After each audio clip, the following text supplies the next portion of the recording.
산상수훈, 나무를 좋게 만들면 열매가 좋아진다 주제입니다.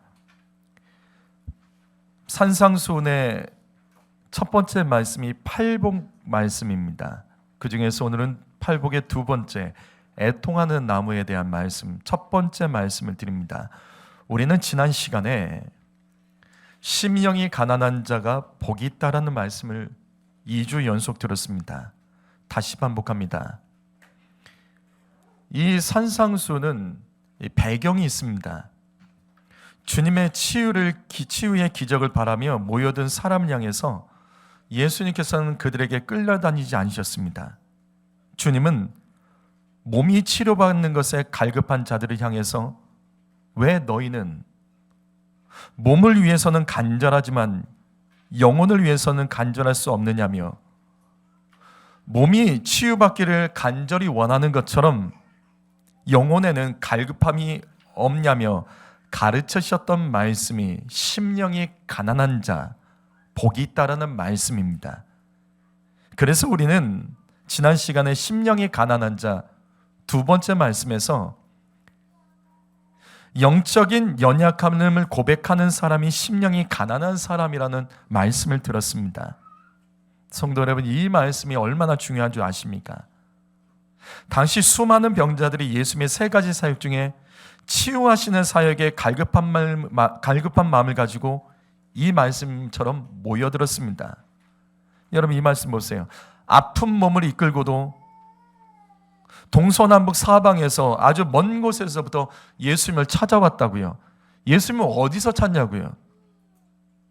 당시 GPS도 있는 것도 아니고 아주 먼 곳에서 소문을 쫓아서 병든 자들, 그 힘든 몸, 연약한 몸을 이끌고 예수님을 찾아왔습니다.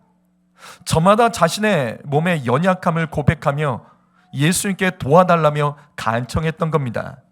그때 주님께서 하셨던 첫 번째 말씀이 심령이 가난한 자가 복이 있다. 왜 몸의 연약함은 많은 사람들이 당당하게 고백을 하면서도 영적인 부족함, 영적인 연약함에 대해서는 정직하게 고백할 수 없냐라는 말씀입니다. 성도 여러분, 여러분의 삶의 연약함은 무엇입니까? 우리 중에 건강이 연약한 분이 계세요? 재정의 문제로 부족한 연약함이 있으십니까? 아니면 직장 문제, 관계 문제로 인생의 부족함의 문제를 느끼고 연약하신 분이 계십니까? 자녀 문제로 가정이 지금 연약한 분들 계세요? 이런 문제들을 다른 사람에게 문자로 알리고 전화 통화하고 만나서 이야기하는 것 자연스럽죠. 그런데 나의 영적인 연약함에 대해서는 여러분 얼마나 고백하며 살아가십니까? 나는 예배가 문제가 있다. 나는 너무나도 바쁜데도 기도도 안 한다. 바쁜데 기도 안 하는 게 말이 됩니까? 바쁜데 기도 안 하는데 그 바쁜 문제를 어떻게 해결하려고 하십니까? 나는 말씀이 안 들린다. 안 들리면 끝이에요. 안 들리면 그냥 넘어가는 거예요. 나는 예배 시간을 존다. 그게 자랑입니까? 예배 시간에 나는 늦는다. 찬양이 막혀있다. 난 영혼구원에 관심이 없다. 난 헌금 생활에 문제 있다. 자신의 영적인 연약함을 여러분 자주 고백하십니까? 내 삶에 여러 가지 문제들, 연약한 문제들이 있으면 그것은 수다 떨고 문자 보내고 전화 통화하고 사람들 앞에서 이야기하면서도 우리는 영적인 문제에 대해서는 이야기를 하지 않아요. 그리고 그 문제가 생기면 남편 탓으로 돌리고 아내 탓으로 돌리고 아이들 때문에 결국은 교회 탓, 목회자 탓, 환경 탓, 컨디션 때문이라고 핑계대지 않습니까? 그래서 주님이 말씀하십니다. 몸의 연약함은 많은 사람 앞에서도 이렇게 당당히 나를 찾아와서 내 연약한 부위, 아픈 몸의 부위를 당당하게 까고 보여주면서도 영적인 부족함, 영적인 연약함에 대해서는 정직하게 고백하지 못하고 보이지 못한 향해서 주님께서 말씀하십니다. 너 심령이 가난해지 복이 있다. 사랑하는 성도 여러분, 자신이 병들었음을 아는 자가 치료받을 수 있는 겁니다.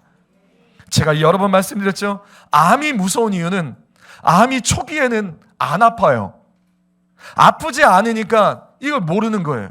근데 나중에 아픈 것을 알 때쯤 되면 3기 말기가 돼서 치유받지 못하는 상황이 벌어집니다. 치유를 받으려면 도려내야 되는 고통이 있는 겁니다. 내가 아픈 거를 빨리 아는 게 빨리 치료받을 수 있는 거예요. 내가 아프다고 빨리 고백해야지 나을 수 있는 겁니다.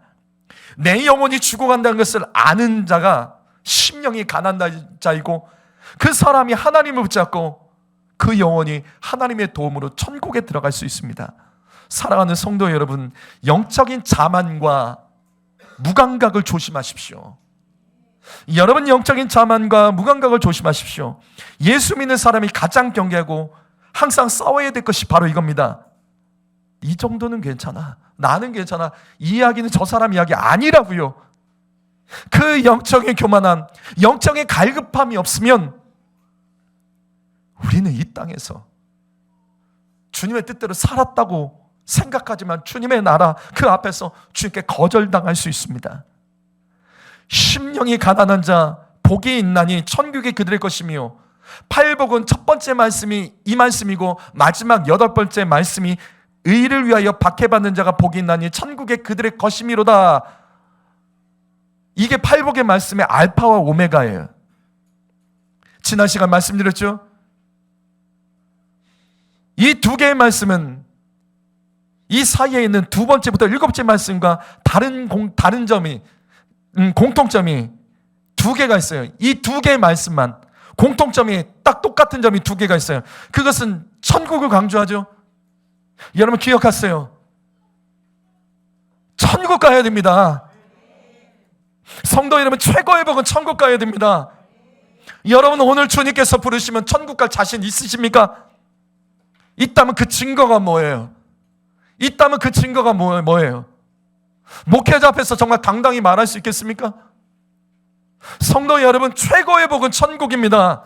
이 땅 것 때문에 갈급하지 마시고 천국 가게 갈급한 자가 되시기를 바랍니다. 그런데 팔복의 첫 번째 말씀과 8번째 말씀에 또 다른 공통점이 있어요. 더 중요한 게 바로 이겁니다. 첫 번째와 8번째만 헬라어로 시제가 현재 시제예요. 나머지 두 번째부터 7번째는 미래 시제예요.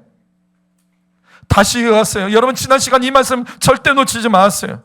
사랑하는 성도 여러분, 다른 복은 내일 받아도 돼요. 오늘 좀 굽힙해도 돼요. 오늘 좀 목마르고 오늘 좀 안 돼도 돼요. 다른 복은 내일 받아도 돼요. 오늘 치료 못 받아도 내일 치료 받아도 돼요. 오늘 정신 차리지 못하고 살아도 괜찮습니다. 후회하고 다시 시작할 수 있죠. 그런데 여러분, 이것만 기억하세요. 심령이 가난하면 뺏기지 마세요. 주님의 말씀대로 살기 위해서 욕먹고 조롱당하고 손해보는 일은 절대 내일로 미루지 마세요. 왜? 오늘이 우리의 인생의 마지막 날이 될 수 있기 때문입니다. 그래서 주님은 천국 복음에 대해서는 현재 시대로 말씀하시는 거예요. 너희는 내일 당장 내일 장차 천국 갈 거야, 이게 아니라 너 오늘 천국 가야 된다. 성도 여러분, 예배 미루지 마세요. 찬양과 감사 기도 미루지 마세요. 내가 아파서 힘들어서 예배가 잘하는데 찬양이 안 돼. 그러면 건강할 때 잘하셨습니까?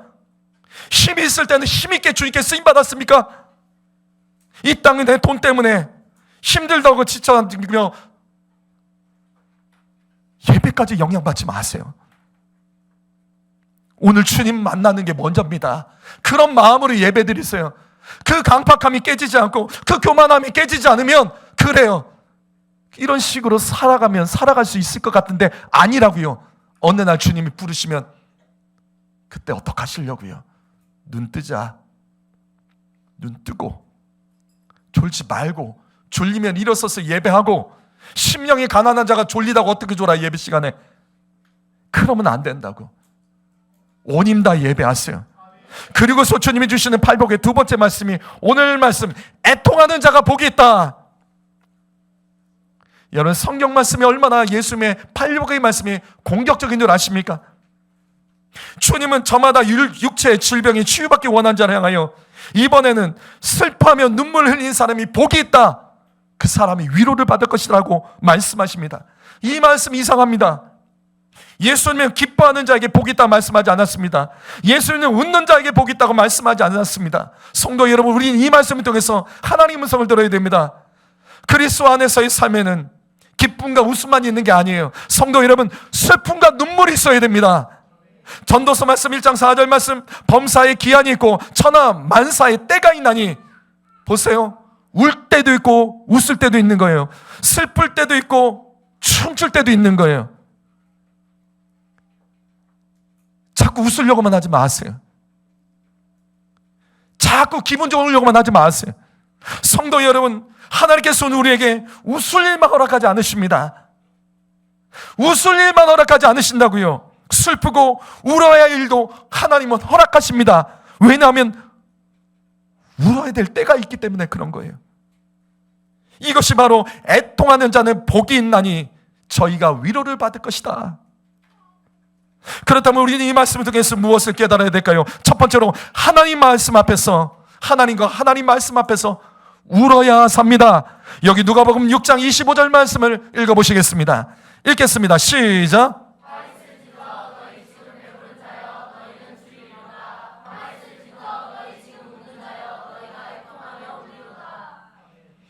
예수님께서 말씀하십니다. 배부른 자에게 너희 배고플 줄 모르면 너에게 화가 있을 것이다. 자꾸 배부르려고만 하면 너 화가 있을 것이다. 배부르지 못하면 불평하고 원망하고 인생 가운데 감사 뺏기면 너 저주받는다. 배고플 줄도 알고 인생의 배고픔 속에서도 하나님을 바라보고 믿음을 지킬 줄도 알아야죠. 또한 주님은 웃기만 하는 자들을 향해서 너희 애통할 줄 모르면 화가 있다고 말씀하십니다. 바로 이겁니다. 주님과 말씀 앞에서 웃으려고만 하는 자는 화가 있지만 애통할 줄 아는 자는 복이 있습니다. 성도 여러분, 자꾸 좋은 일만 찾지 마세요. 하나님은 우리의 인생 가운데 형통과 공고를 병행하시는 하나님이십니다. 웃을 때도 있지만 울어야 될 때도 있는 거예요. 분명 우리는 주 안에서 항상 기뻐해야 됩니다. 주님만으로 만족하며 주님만으로 기뻐할 줄 알아야 됩니다. 하지만 하나님과 그 말씀 앞에서 우는 자가 복이 있습니다. 울어야 할 때 애통하며 하나님을 더 붙드는 성도가 복이 있습니다. 울고 눈물 날 것 같으면 찬양이 막히고 내가 기분 나쁘다고, 내가 화가 난다고 모든 거 때려치는 그런 사람이 아니라 울어야 될 때 울어야 되는 거예요. 눈물 날 때 쓴뿌리를 만들지 않고 건강하게 울 줄 아는 사람이 복이 있습니다. 그래서 목회자는 설교할 때 성도들이 지루하지 않도록 자꾸 웃기려고 하는 사람들이 있어요. 성도들이 설교 집중해야 된다고 졸지 말게 하려고 설교 시간에 자꾸 웃기려고 하는 사람들이 있어요. 재밌게 이해하고 이 얘기에서 집중하게 하려는 사람들이 있어요. 아니에요. 하나님의 말씀은 웃기지 않습니다. 디모데후서 3장 16절 말씀, 하나님의 말씀은 성령의 감동을 기록된 것으로서 교훈, 책망, 바르게 함, 의로 교육하기에 유익합니다. 성도 여러분, 성경은 하나님의 감동으로 기록된 말씀입니다. 하나님의 감동은 절대로 웃기지 않습니다. 하나님의 감동은 교훈이에요. 책망이고요. 죄로 삐뚤어져 살아간 우리를 향하여 바르게 교훈하는 말씀입니다. 하나님의 말씀은 웃기지 않습니다. 하나님의 말씀은 유익한 겁니다. 그래서 말씀을 듣고 자꾸 웃으려고 하지 마세요. 웃는 게 나쁘다는 게 아니에요. 하나님의 말씀은 유익한 것이지 우리를 웃게 만드는 말씀이 아니라고요. 어떤 말씀을 들어도 우리가 주 안에서 울며 기뻐할 줄 아는 것이 진짜 믿음인 거예요. 웃으려고만 하고 좋은 일만 바라는 것, 그게 믿음이라고 생각하세요? 예수 믿으면 다 잘 될 거야. 아니요. 안 될 때도 있습니다. 그때도 울면서 주님을 바라보며 믿음을 지키는 게 진짜 믿음이고, 그게 우리의 인생에 유익하게 되는 겁니다. 빌립보서 3장 18절 말씀 읽어보죠. 읽습니다. 시작.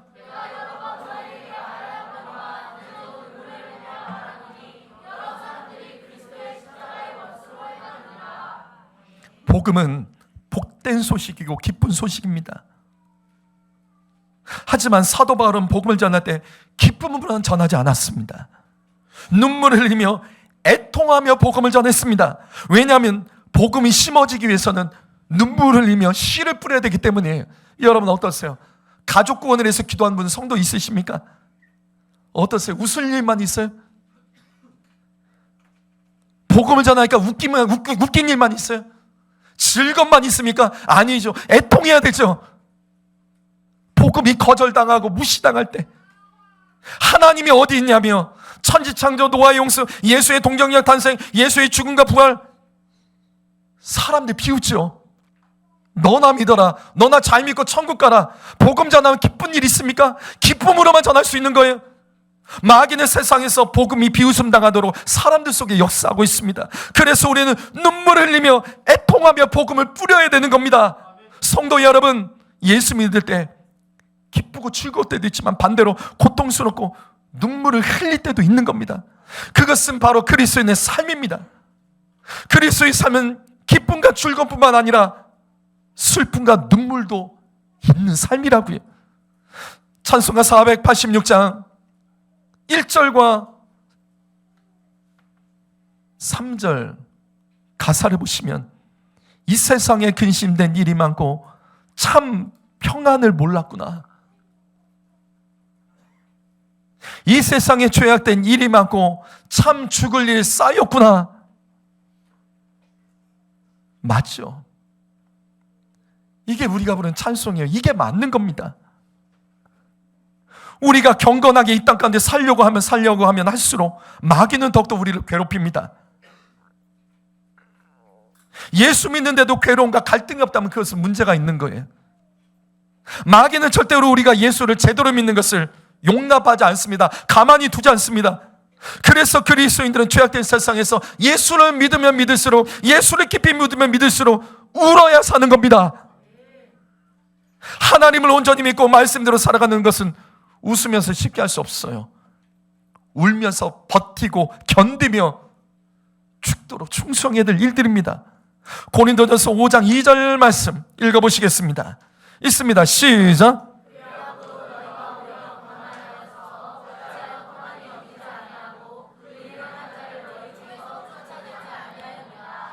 여러분 이 말씀에서 무엇이 보십니까?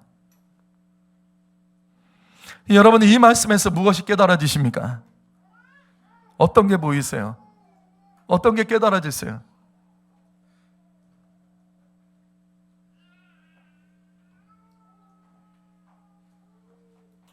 잘 보세요. 눈물 흘릴 줄 모르는 건 교만해졌기 때문이에요. 성도 여러분, 우리는 이 말씀에서 우리의 영혼을 깨우시는 하나님의 음성 들어야 됩니다. 내 영혼을 살리고 죄를 인정하고 끊어내는 것은 웃으면서 할 수 없어요. 눈물을 흘려야 됩니다. 그래서 예수를 깊이 믿으면 믿을수록 눈물이 가득한 겁니다. 성도 여러분은 최근에 무엇 때문에 울어보셨습니까? 여러분 말씀 앞에서 언제 울어보셨어요? 설교 듣고서 나들으라고 하는 소리인 줄 알면서도 그 말씀 앞에서 겸손히 엎드려 울며 애통했던 적은 여러분 언제 있으십니까? 언제냐고요? 말씀을 듣고 나의 죄를 겸손히 인정하고 죄를 끊어내기 위해서 여러분은 언제 울어보셨습니까? 세상 앞에서 울고 문제 앞에 울고 억울해서 울고 돈 때문에 울고 자존심 때문에 울면서도 주님 앞에서 말씀 앞에서 눈물이 말라있는 것, 이게 교만입니다. 그래서 잘 보세요. 요한계시록 7장 17절 말씀 읽어보지요. 읽습니다. 시작.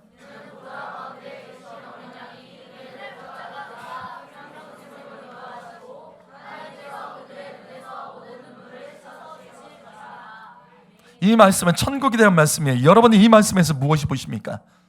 다시 보세요. 여러분 이 말씀에서 무엇이 깨달아지십니까? 여기서 뭐가 보이세요?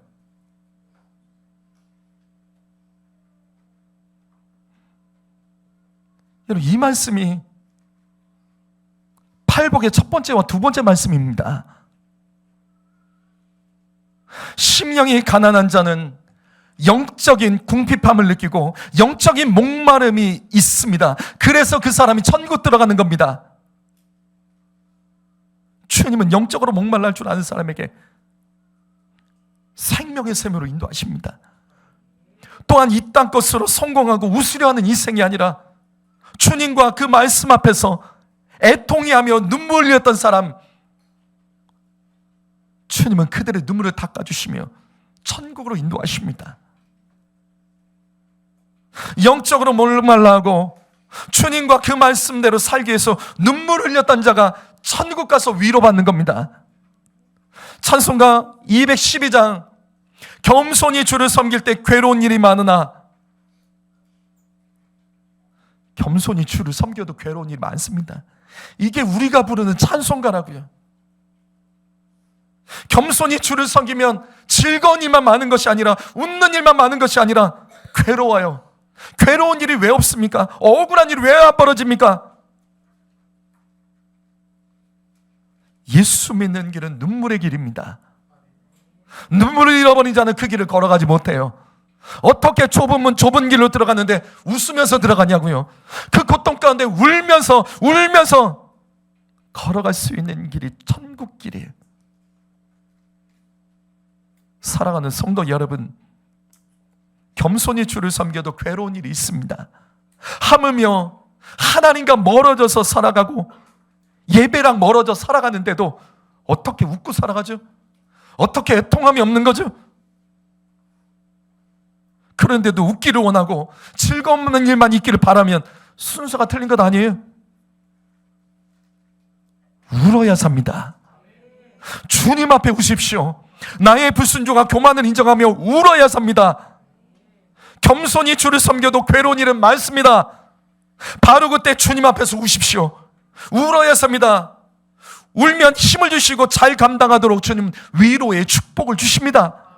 시편 126편 5절과 6절 말씀, 눈물을 흘리며 씨를 뿌린 자가 기쁨으로 거두는 거예요.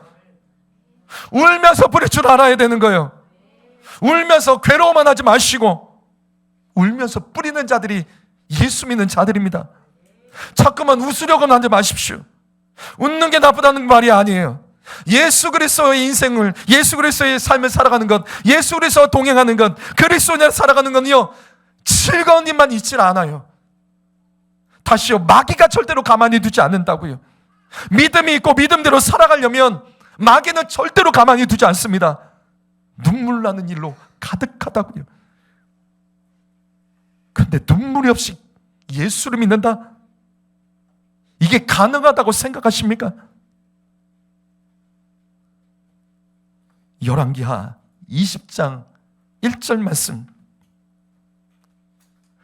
어느 날 하나님께서 이사야 선지자를 통해서 히스기야 왕에게 글을 보내며 말씀하십니다. 너는 이제 끝났다. 너는 이제 병들어 죽을 것이다. 그러니까 모든 거 다 정리해라. 너는 죽고 살지 못한다. 히스기야 선지자, 이사야 선지자를 통해서 주님은 히스기야 왕에게 이같이 말씀하셨습니다. 근데 하나님께서 히스기야를 살려주세요. 왜 살려주셨죠?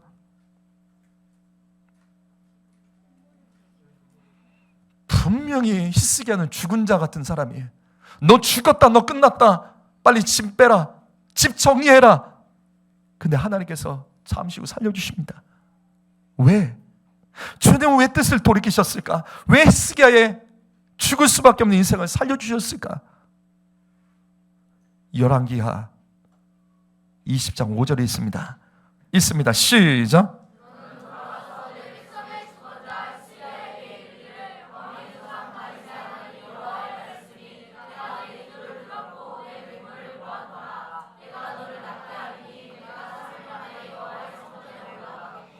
성도 여러분, 살려면 우십시오. 히스기야가 살 수 있었던 일은 울었기 때문입니다. 눈물의 기도요. 이 말씀 놓치지 마십시오. 내 귀를 들었고 내 눈물을 보아노라. 주님은 말씀만 듣는 분이 아니십니다. 우리의 기도만 듣는 분이 아니라 주님은 보시는 분이세요. 눈물을 보십니다. 애통하는 자가 복이 있나니 저희가 위로를 받을 것이며, 주님은 히스기야의 눈물의 기도 응답으로 살려주시며 위로하셨습니다. 그런데 우리가 이 말씀에 놓쳐지지 말아야 될 것이 있어요. 우리가 이 말씀에서 놓치지 말아야 될 것은 마지막 구절이죠. 내가 3일 만에 여호와의 성전에 올라가겠고. 이게 무슨 뜻이죠? 이게 무슨 뜻이죠? 잠깐 울고 끝내지 마세요. 히스기야가 3일간 눈물로 기도하며 주 앞에 엎드렸을 때 주님께서 응답하시며 너 3일 만에 이제 성전에 올라가라. 히스기야는 눈물의 기도로 3일 동안 반복했던 겁니다. 히스기야의 눈물의 기도는 잠깐의 눈물이 아니라 3일간의 눈물이었다고요. 그런데 주님은 그의 기도에 응답하시면서 성전에 올라가라고 말씀하십니다. 바로 이겁니다. 기도 응답받고 주님과 멀어지지 마세요. 울고 문제 해결됐을 때 주님과 멀어지지 마세요. 많은 성도들이 눈물 날 때 너무 괴로웠어, 너무 힘든 일이 있으면 하나님 편에 나와서 울며 기도하고, 새벽도 안 나오던 사람이 갑자기 새벽 기도 나오고, 그러면서 눈물을 구하며 흘리며 주님께 기도했을 때 응답해 줬더니 이제는 살만하다고, 이제는 다시 바빠졌다고, 이제는 피곤하다고 교회랑 멀어지는 사람들이 있습니다. 여러분의 과거의 삶 가운데 그랬던 적 있으면 다 회개하세요. 정말로 다급해서 하나님께 살려달라며, 이 문제 해결해달라며, 도와달라며 주님 앞에 눈물을 가며 새벽에 나와 기도하고, 기도의 자리에 나와 기도하고, 성전 가까이서 기도해 놓고선 하나님 응답해 줬더니 이제는 조금 살만해지니까 교회랑 멀어져요. 자꾸 웃으려고만 해요. 주님의 이 말씀 기억하세요. 성전에 올라가라. 기도 응답받고 성전에 올라가십시오. 교회 더 가까이 하십시오. 화 있을진저 너희 지금 웃는 자여, 너희가 애통하여 울리라. 울어야 삽니다. 그리고 울어서 살았을 때 절대 성전을 멀리하지 마세요. 더 가까이 하세요. 인생에서 울 일이 그건 한 번뿐인 줄 아세요? 인생에서 울 일이 그거 한 번뿐인 줄 아냐고요? 아니요, 더 많습니다. 울어야 살 수 있습니다. 오늘 말씀 정리하죠. 시편 56편 8절 말씀, 기가 막힌 말씀 있죠. 나의 눈물을 주의 병에 담으소서. 이것이 주의 책에 기록되지 아니하였나이까. 여러분, 이 말씀에서 무엇이 보이십니까? 여러분, 이 말씀에서 무엇이 깨달아지십니까?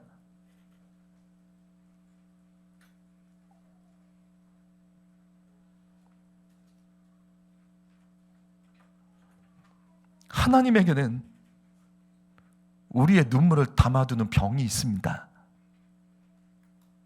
주님은 우리의 웃음이 아닌 눈물을 담아놓는 병이 있다고요. 그리고 그 눈물을 책에도 기록하십니다. 우리가 눈물을 흘렸던 것을 책에도 기록하십니다. 신기하죠?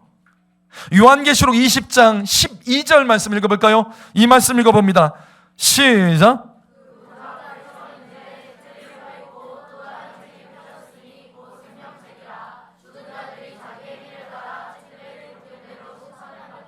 우리는 생명책만 알죠. 아니에요. 여기 보세요. 책들이 있습니다. 주의 보좌 앞에는 책들이 있습니다. 그 중에 한 권이 생명책이에요. 근데 또 다른 책들에는 행위를 기록하고 있어요.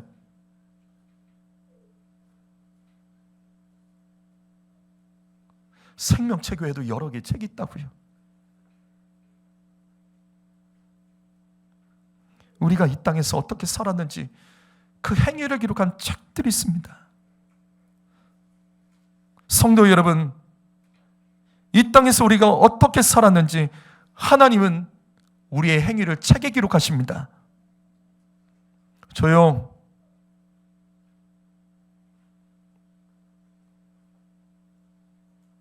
회개하면서 울어. 짜증내며 울지 말고.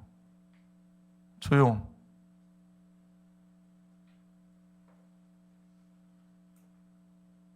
특별히 우리가 이 땅에서 주님 앞에 울고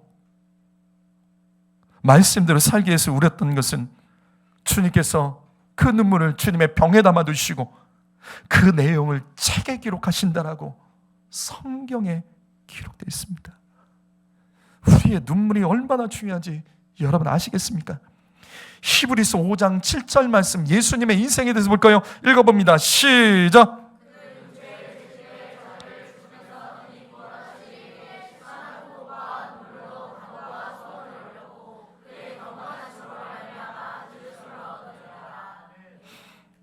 다시요. 여러분이 이 말씀에서 무엇이 깨달아지십니까? 자꾸만 말씀을 씹어먹으며 보셔야 되는 거예요. 이 말씀에서 여러분 무엇이 깨달아지십니까?